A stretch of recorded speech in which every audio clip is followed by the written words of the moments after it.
We have Indiana fever. Locked On Women's Basketball starts now. You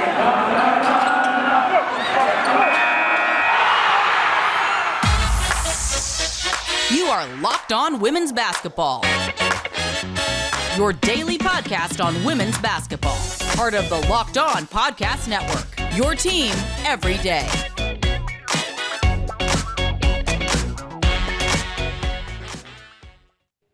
Well, hi, everyone, and welcome to Locked On Women's Basketball. I'm your host, Howard Megdal. Reminding you can listen to us every day, wherever you get podcasts. Thank you for making us your first listen. You can also follow our work at thenexthoops.com. The Next covers women's basketball 24/7, 365. And the great Tony East covers the Indiana Fever for us. Tony, did you think we would be talking about success for the Indiana Fever so soon here on the podcast? No, especially because entering the season, success was not really a word that they were using or saying when discussing their upcoming season. It was improvement, and that has been there and led to success. And success is a funny word talking about a 1-2 team, but they've looked way better along the way than they did last year. A number that really stuck out to me right away was that 99.6 defensive net rating. And that may seem mediocre. It's sixth in the league of 12. But this team was by far the worst last year. They were 107.8, and they're doing it with rookies. I mean, what have you seen, I guess, out of the rookies at the defensive end? And what's allowing them to be so good so quickly in Marianne Stanley's system? The standout one that sort of changed the dynamic from last year, and I'm going to credit one vet and one rookie here since you brought up rookies, is Queen Egbo from the rookie perspective. You know, when they drafted her, they touted like Queen Egbo can be mobile on the perimeter and be this defender who can move around, but also still, hang inside and make Sylvia Fowles' life as hard as anyone can make Right. Sylvia Fowles' life. And, I didn't watch a ton of Baylor, so I'll believe it when I see it. And again, Fouls, that game I just referenced, 8 rebounds, 5 steals, 3 blocks for Egbo in that game. Like, that mobility is already on display. She can hang in the pick and roll a little bit better, which makes life easier on the guards as well. And then the other thing they've done is Alana Smith is playing center for them. And she, has some experience as a more interior player, but more of a forward prototype, especially with Phoenix. So her moving to the 5, she's mobile and she can spread it out a little bit too. So going from last year with Jantel Lavender, Tierra McCowan, Betty Hattar as your interior defenders to pivoting to Egbo and Alana Smith, who are way more mobile, has kind of made their defense more mobile, more speedy, and they're able to switch a little more and cut off ball handlers in a way that makes them much more threatening on that end of the floor. And they've been shutting down 3-point shooters much better than last year, too, as a result of that. So those two players, the two that stand out to me in the Fever's growth on the defensive end so far. 2, 4, 6, and 10 is the thing that Lynn Dunn talked about again and again. And I think we both had some skepticism as far as either whether they keep the picks, and then once they kept them, whether we could see an impact right away. But Queen Egbo was the fourth of those 4 picks. I did not necessarily think Queen Egbo would make an immediate transition as an effective two-way player, but without question, she's got a positive defensive net rating right out of the box and is shooting 50% from the field. I think it's really significant. But Alana Smith is such a great example. She's an example like a million about the fact that this league needs a G League, because Smith just simply didn't get regular time on a Phoenix Mercury team that, by definition, when they had Brittany Griner and Diana Taurasi, was built to win now. And it is an under-the-radar signing to be able to bring Smith in and see what she can do. And Indiana has the gift of minutes to allow people to do that. And so seeing Smith do that as well made you feel like this team is deeper than we necessarily thought they would be. Yeah, she's an interesting one too, because when I projected the Fever roster, I kind of penciled her as like a wing forward in my head, and I was like, oh, they have enough of those. She won't be on the team. But had I known that they'd say, no, she's a center. We think she can be a 5. That would have changed the calculus in that decision. Like, she started their first preseason game. She started against the Lynx in their first win. Like, her ability to stretch it out on offense has been huge too. Like, I talked about the defensive change from McCowan, Lavender, and Betty to this year, but even having a 5 who can shoot it has really opened stuff up to make it easier for players like Destanni Henderson, who's a rookie who's adapting to a new league, and other rookies who are handling the ball more to have space to do what they need to do. So she has been a really under the radar addition, and one that, just playing a different position and being more versatile sort of changed the makeup of the Fever. It's such an important point. It is fundamentally more Marianne Stanley roster than she has had during her time at the Fever. And I think the point you make about Smith is well taken. I do think we're seeing early on also that Destiny Henderson, drafted at 20, was clearly slept on by teams in a way she shouldn't have been. At double figures in points per game, she's doing it efficiently from the field, even from three. Uh, Running point as well, and doing a lot of the ball handling that they need her to do to be successful. Do you think it's 3 games, so it's a small sample size, and I'm hesitant to draw broad conclusions from that. But do you think we have seen at this point that Destiny Henderson is pretty clearly somebody who can play in this league? I think so. And there's a reason. Like, she was there at the draft, right? Well, she went 20th, but she went on stage. They thought, or at least she was invited to be one of the 12 there that would be picked. So falling to 20, obviously a big pick for the Fever to get someone there. And so I'll be interested to see how she kind of goes forward, because Danielle Robinson, now back from overseas, her first practice actually is today. So Mm-hmm. Hendy might move to the second unit. I'm not sure what Marianne Stanley's thinking there. I haven't had a chance to speak to her since the changing of the roster. But yeah, as a starter, she's filled in really well. The thing that makes it tough to kind of read exactly what she can be is, her first preseason game, she goes 4 for 4, and it was awesome, and she looks electric. And then the second one, she was 2 for 13, I believe. I don't have it in front of me. Right. So a lot of inconsistencies, and that's expected from a young player. That's not like a knock. Melissa Smith's had up and down games as well, and she was the second pick. But it's hard to really feel what she is like as a starter in the regular season games. Her shooting percentage gets better every game. Her assist counts maintained about the same. She can get in the lane and make plays happen. So she definitely looks like a W quality player. She's just had a little bit of inconsistency so far, and I'll be curious when she kind of settles in to that second unit role, which definitely seems more natural for a rookie as well, if she'll just really take off and look like a really effective player, or if it'll take her a little bit to kind of settle in with the new unit. That will be very telling about her kind of growth in the league. What's striking to me, and I know you can speak to this because you spoke to D-Rob at practice, but what Danielle Robinson does best are the things that Destiny Henderson needs to learn how to do. And so that strikes me as a particularly useful opportunity for mentorship, considering that the things that Henderson already does well, specifically shooting the three ball, are something that D-Rob just doesn't bring to the table. And so it's this combination of a mentorship that makes sense with a ceiling in Henderson that perhaps may exceed what we've even seen out of Danielle Robinson, who, to be clear, has had a very successful WNBA career. If they could somehow be fused into one player, that would be quite an excellent WNBA point guard. Yeah, that's a perfect way of putting it. Like, Danielle Robinson, kind of known for being a nosy, in-your-face kind of defender, and has always been really solid on that end of the floor. I think that'll be helpful for Henny as she grows into a new league. And every rookie says it every season. This question will come up, and this answer will happen at some point. No, I got to the W, and it was great, and then I was surprised by how fast and strong everybody was. Every year a rookie's going to say that at some point. And for a player like Destiny Henderson, who's even short for her position, that's going to come up at some point. So having a vet who's been there on good teams and can control an offense and can really be an in-your-face kind of defender is a perfect kind of mentor for her in her young career.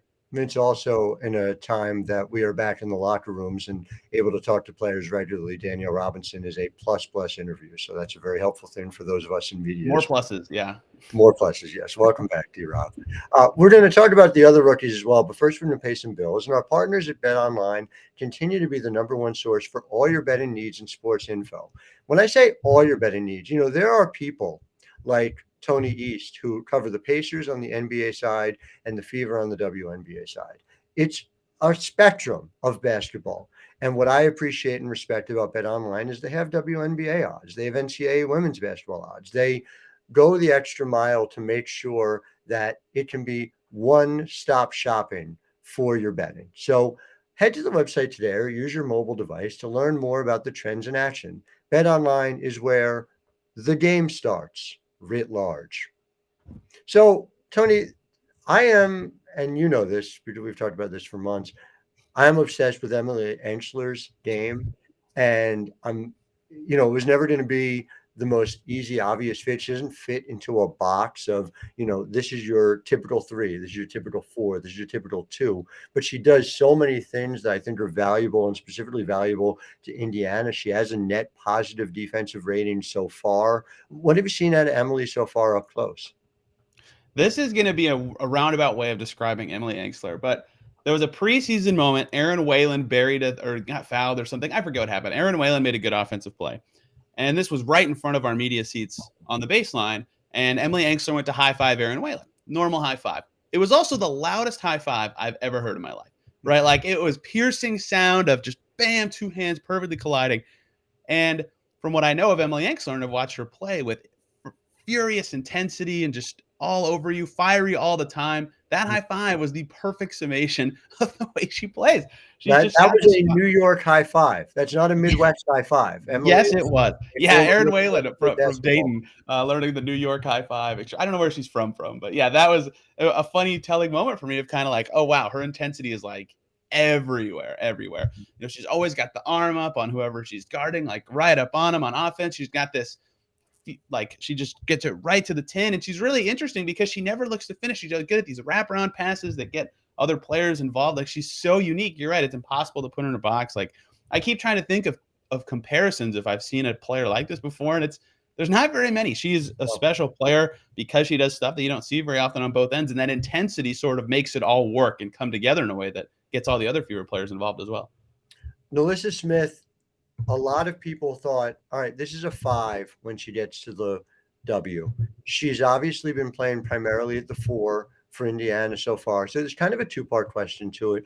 One, she is, and it's interesting to me, and it makes sense because in a lot of ways that is asking a lot of her, and that is arguably the biggest transition to suddenly be guarding WNBA 4. She's the lone rookie with a negative defensive rating so far. So what are you seeing from her in that role? And then more to the point, and we talked about this, Queen Egbo, NaLyssa Smith, Emily Engstler, we need to see the three of them working together. What are you seeing out of the three of them as a subunit within the five-person rotation that they're in? I feel a little bad for NaLyssa Smith's stats right now because game 1, WNBA debut. Hey, you're guarding Deladon. Okay, game 2. All right, you're guarding NECA this time. All right, number 3, Sylvia Fowles. It's like, talk about trial by fire to join the league out of college, especially playing, like you said, maybe not like a new position, but a little different. You know, that Baylor program and their coaching change kind of, and Egbo and NaLyssa have talked about this. Like they learned a lot of WNBA level stuff, right? Like pro level skills and sets and things like that. But yeah, Marianne should send Nikki Collin a fruit basket. There's no question. Yeah. Do people do that anymore? Are fruit baskets around? I think so. There's edible arrangements. There's things like that. Yeah. You know, there's different options. I think so. I still do it from time to time. I don't know if I've gotten it. I need to send my friends fruit baskets. I need to bring back the 20-somethings millennial fruit basket exchange. But for NaLyssa, you know, that's obviously tough, but she's been really interesting defensively because she's the one where when you talk about the speed and power change from the college to the pro level, beyond guarding amazing players, you know, she has had to work on foot speed a lot because she's playing the 4 more than the 5 next to other players. So her defense has been like, it's never looked out of place to me or like she looks lost or anything like that. It's just an adjustment, right? And so she's like tasked a lot with rebounding because she's pushing in transition. When she's getting the rebound, she's not looking for guards. So I think on the defensive end, she'll probably remain mostly on that negative side of their defensive rating this season, both because of the lineup she's in and because of the matchup she's going to continue to have. Like as long as she's starting, she's going to be guarding those players. Having her grow in that skill set is valuable for the Fever long term, but she'll get better at it for sure. And with Egbo and with Engstler, you know, those are all very intense players with unique styles to their game that, you know, have that, you know, the Emily Engstler fire spreads to everyone on the floor as real fires do. So I think they'll be a good defensive unit as they grow together. But NaLyssa specifically, you know, her offense has been awesome, 2 double-doubles already, but playing a little out of position could take her a little bit longer to kind of develop on that end of the floor specifically. Not a player I'm worried about for precisely the reason you No way. Yeah, going to be a big contributor. And another player I'm not worried about who, for whatever reason, I guess because we focus on the new, but she is not talked about enough. And I mean this not as media criticism. This is arguably self-criticism. There's Kelsey Mitchell. Kelsey Mitchell, who is a delightful spark of a star dating back to her college days at Ohio State, but has always been essentially asked to do whatever the Indiana Fever need her to do.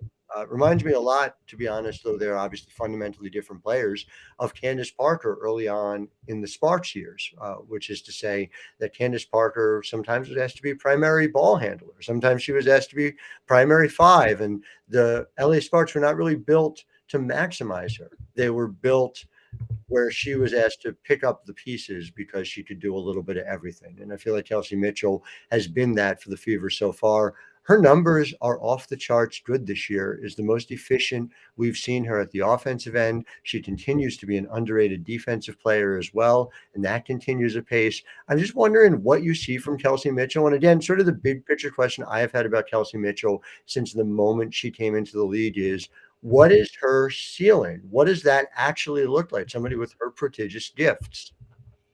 I think that, and we already heard Marianne Stanley say they're going to be campaigning for this. Like the All-Star is there. Like the potential to be that level of player and finally be at that level is there. And this is just a small mini rant to the side, not related to your question, but I think she probably would have been an All-Star in 2020 had they named them in the bubble year, but they didn't. But anyway, that is the level she would like to be at this year and get to. And she was just unbelievable against the Lynx in their first win at 13 points in the second quarter alone. She's burying the threes. Her scoring obviously looks awesome. I think as of right now, she has the longest consecutive streak of double-digit scoring games in the league because she's so dynamic, can pull up from three, can get into the paint, can make it happen from basically anywhere on the floor. So her scoring has always been three level, and that's what's made her really dangerous. The thing that's going to make Kelsey Mitchell better this season to me and make her a more standout offensive impact player for this Fever team is when I talked to her at a training camp practice, she said, and it wasn't a knock on the last team, although it sort of is just by the nature of what she said. She said, this year's team has a lot of weapon and quick decision makers on offense that, like, if I pitch them the ball, they're going to make a play. They can shoot it, they can pass, they can put it on the floor, whatever. And already her assist numbers are way up from last year, right? And so I think that's where she's going to level up this year. We know she can score. Her three was falling in their win against Minnesota, right? She can be that threat from anywhere. There's a reason they've kept her around and given her such a big money contract extension already. But if she can level up to being not even an awesome one, but just a pretty good creator for the rest of her Fever teammates who are much more dynamic offensive players and much quicker, that's what's going to take her to the level of like, oh, wow, she is really, really unstoppable. And, Crystal Dangerfield, no longer with the Fever, said like when she was with Minnesota, she always viewed Kelsey Mitchell as one of those players. It's like, there's no way to stop her. She's just got a whole bag of tricks that makes her hard to guard. So I think this year with a supporting cast, maybe not necessarily better yet because it's a lot of rookies, but better fitting around her speedy sort of creation abilities will allow Kelsey Mitchell to really level up. And oh, by the way, she's still shooting worse from 2-point range than she has in past seasons. She could still even improve those stats higher as the season continues to level out. So I'm really looking forward to seeing what she can do and if she can reach that all-star level that Marianne Stanley seems to think she's going to. My hot take is that Kelsey Mitchell already is what people hope Arike Ogunbowale will be someday. And I think Kelsey Mitchell has a higher ceiling even than that. That's how much I think of her. Yeah, I think you were the one asking, Lynn Dunn about it at her introductory press conference. Like, is this a player you can build around? And no second guessing from Lynn Dunn. Yes, centerpiece, cornerstone. We're making decisions thinking this player is a key part of our team going forward. I thought that was very telling and a very nice endorsement of Kelsey Mitchell's abilities. Lynn Dunn is no dummy when it comes to basketball, to put it mildly. Lynn Dunn gets an all-time interview at the same time. Yeah. Oh God, I'm so glad she's back in the league. I want to talk a little bit about your Crystal Dangerfield piece as well. Her brief and sweet moment there, and also about what we can expect Friday night, where I get to see the Fever in person because they're coming to New York, and I'm really looking forward to it. But first, I want to talk about Rock Auto. This episode is brought to you by Rock Auto. With the ever-increasing number of makes and models, it's now impossible for your local chain auto parts store to stock all the parts you need. Why endure often pointless or seemingly intimidating questions? Trust me, they're intimidating to me. I don't know a damn thing about my car. And wait while the person behind the counter orders the parts on the computer, choosing the only brand the warehouse happens to carry. You have computers with your access to rockauto.com at home and in your pocket. So go to rockauto.com and see all the parts available for your car or truck. Right, locked on in their How Did You Hear About Us box so they know we sent you. Amazing selection, reliably low prices, all the parts your car will ever need. rockauto.com. So Friday night, the Fever are going to come into New York. They're 1-2. The Liberty are going to be 1-1, coming off of a really interesting win over Connecticut and a horrifying loss to Chicago, where Han Shu was the scoring leader with 10 points in 9 minutes. And as Sandy Brondello said after the game, essentially nothing worked. What are you looking for out of this one? And I guess related to that, how do they go about replacing Crystal Dangerfield, who had to, by definition, be let go on a hardship contract? I'm always kind of interested in the Liberty Fever games and growth, because the bubble year was the one where, the Liberty were the worst team in the league and Sabrina was injured and all blah blah blah. But they sort of went from kind of bad to attempting to grow at the same time. And the only there's many differences, but the bigger difference so far is lottery luck for one team than the other. How much does that matter as they grow? And the Liberty are way better now and have made substantially better additions to their team at this stage, including Laney, who was cut by the Fever after preseason one year. But it's always fascinating when these teams play. And if you'll recall, last year, game 1 of the WNBA season was Fever Liberty, and Sabrina hit an iconic buzzer-beating shot that really set the tone for that season for New York. So I always think those games are fascinating. I'm really looking forward to it. Two kind of faster-paced teams just by the nature of their players.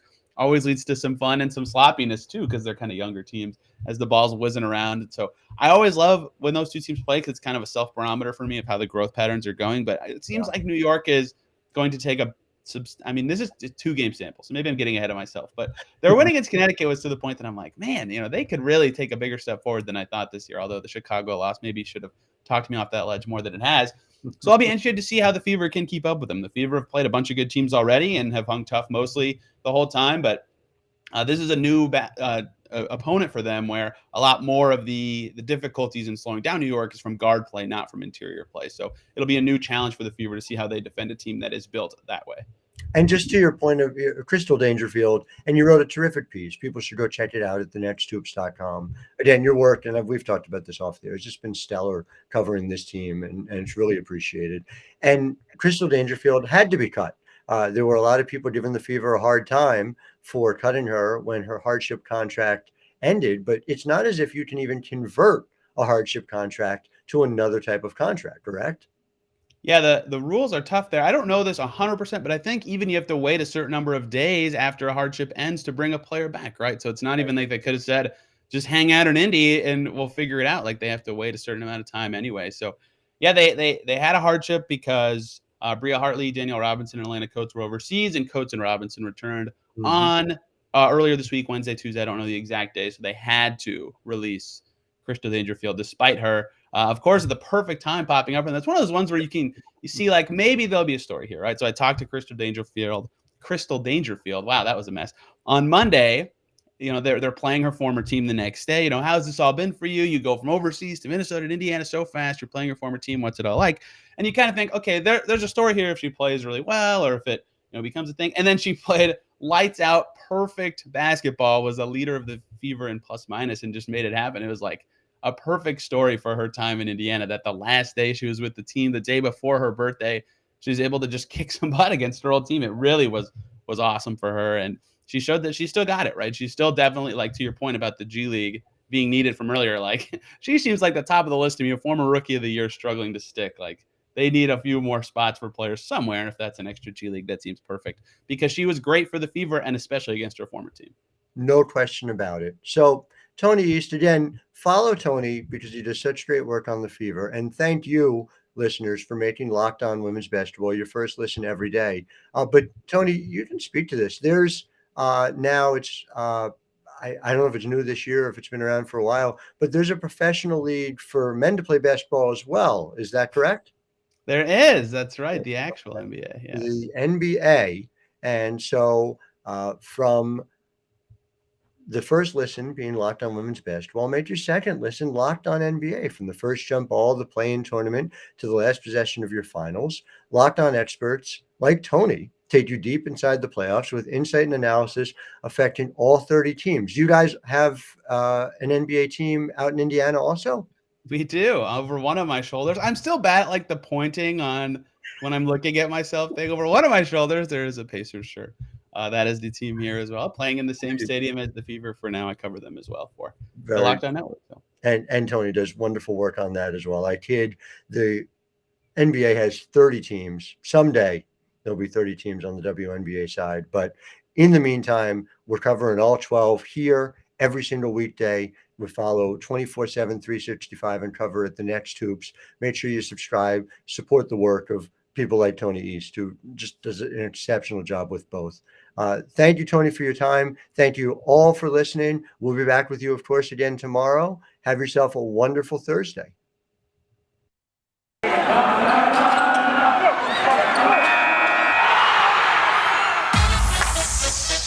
You are Locked On Women's Basketball, your daily podcast on women's basketball. Part of the Locked On Podcast Network, your team every day.